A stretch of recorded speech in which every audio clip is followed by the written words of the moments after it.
नमस्कार दोस्तों, आपका अपना YouTube चैनल मोरचंद जो ग्रुप के अंदर आपका स्वागत है। दोस्तों, आज हमें जो हमारी केंद्र सरकार की एक नई योजना है सेना के बारे में, उस योजना के बारे में हम 5 बिंदु लेके आए हैं। इस बिंदु को हम क्रम वाइज आपको बताएंगे कि जो योजना है उससे हमारे को क्या लाभ है, क्या हानियाँ है, लगभग हम इस वीडियो में बताएंगे। तो आज का हमारा जो टॉपिक है वो है अग्निपथ योजना।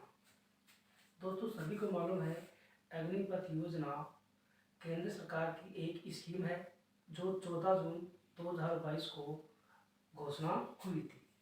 यानी इस भर्ती के अंदर भारतीय तीनों सेनाओं को शामिल किया जाता है, जिसमें स्थल सेना, जल सेना और वायु सेना, इन तीनों सेनाओं के जो जवान है उसको हम इस योजना के अंतर्गत लाएंगे। इस योजना के अंतर्गत जो सैनिक आएगा उसे अग्निवीर के नाम से जाना जाएगा। किस नाम से जाना जाएगा?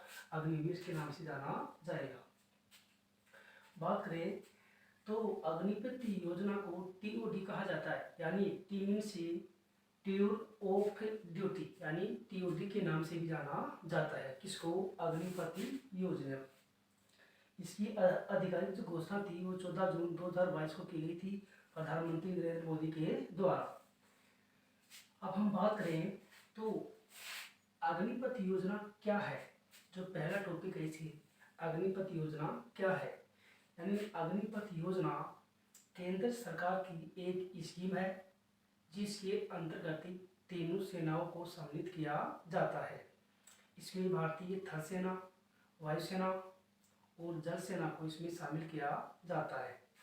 बात करें तो इस स्कीम के अंदर या इस योजना के अंतर्गत जो सैनिक आएंगे उस सैनिक को अग्निवीर के नाम से जाना जाएगा। अगला है अग्निपथ योजना के लाभ, यानी अग्निपथ योजना के अपन लाभ पढ़ेंगे।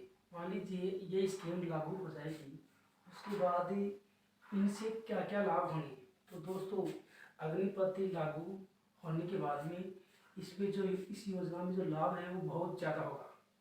आज हमारा सैनिक मतलब खुद अपने आप में एक सुरक्षित नहीं कर सकते क्योंकि उसके पास इतने संसाधन मौजूद नहीं है। लेकिन इस योजना के लागू हो जाने के बाद में हमारा जो सैनिक है वो हथियार से एकदम परिपूर्ण होगा। आज बात करें तो लगभग जैसे मान लीजिए सैनिक बजट अपन बात करें 100% सैनिक बजट है, उससे 100% सैनिक बजट में से लगभग 80% के आसपास जो बजट है वो ओनली सैनिकों के पेंशन और तनख्वाहों के अंदर उसका खपत हो जाता है। बचता है जो 20% के अंदर हमारा जो देश है वो सैनिकों के लिए हथियार खरीदता है। इसलिए अपन ये कह सकते हैं कि 20% जो बजट बचता है उनसे लगभग पूरे हथियार आ भी नहीं पाते हैं। और हम ये कह सकते हैं कि 20% जो सैनिक बजट होता है उनसे अपन कुछ ही पावरफुल नहीं बन सकते। इसलिए इस स्कीम के आने से मान लीजिए ये स्कीम आ जाएगी तो इसके अंदर लगभग जो फौजी हैं, जो सैनिक हैं, वो 4 साल की नौकरी करेंगी। उसमें हम आपको आगे डाटा बताएंगे, ठीक है ना। तो लाभ यही है कि बजट का अच्छा लाभ होगा। इनसे इंडिया का बजट ज़्यादा खराब भी नहीं जाएगा और इंडिया को ज़्यादा लॉस भी नहीं होगा और हम हथियार भी खूब खरीद सकेंगे। अगली बात है अग्निपथ योजना से संबंधित योग्यताएं, यानी अग्निपथ स्कीम के अंतर्गत जो सेनाएं हैं थल और नभ और जल, उसमें जो योग्यताएं हैं वो कितनी होनी चाहिए। यानी इसमें 10वीं और 12वीं पास, जिसमें लगभग 50% अंक मिलियन जरूरी है। जिसके 10वीं और 12वीं के अंदर 50% से आगे है या ऊपर है वो इसी भर्ती के अंदर फॉर्म अप्लाई कर सकता है। इसके अंदर बात करें, जो उम्र की बात करें, 17 साल से लेकर के 21 साल के जो युवा हैं वो इस भर्ती में भाग ले सकते हैं। यानी अग्निपथ योजना से संबंधित जो योग्यताएं हैं 10वीं और 12वीं पास प्लस 17 से 21 साल तक एज मानी जाती है। अब हम अगली बात करें सैलरी, यानी सैलरी और अवधि कि अग्निपथ योजना के अंदर जो अग्निवीर होते हैं उनकी सैलरी कितनी होती है और वो कितने साल तक उसमें अप्लाई उसमें नौकरी करेंगे। तो सैलरी की बात करें तो ये सैनिक लगभग 4 साल तक सेना में कार्य करेंगे। पहले साल में इनकी जो सैलरी है वो 30,000 रुपये रहेगी। दूसरी साल के अंदर इसकी जो सैलरी है वो 33 रहेगी और चौथी साल के अंदर जो सैलरी है वो 36,000 रुपये रहेगी और चौथे साल के अंदर जो इनकी सैलरी है वो 40,000 रुपये रहेगी। यानी हर साल के अंदर इनकी सैलरी में इजाफा होता रहेगा। ये कुल 4 साल तक माना जाएगा। और अवधि आपको मालूम है इन अग्निपथ योजना के अंदर सैनिक को 4 साल के लिए ही नौकरी दी जाएगी। फिर आगे मान लीजिए 100% किसी भर्ती में 100% में से 25% जितनी वैकेंसी खोली है उनमें से 25% को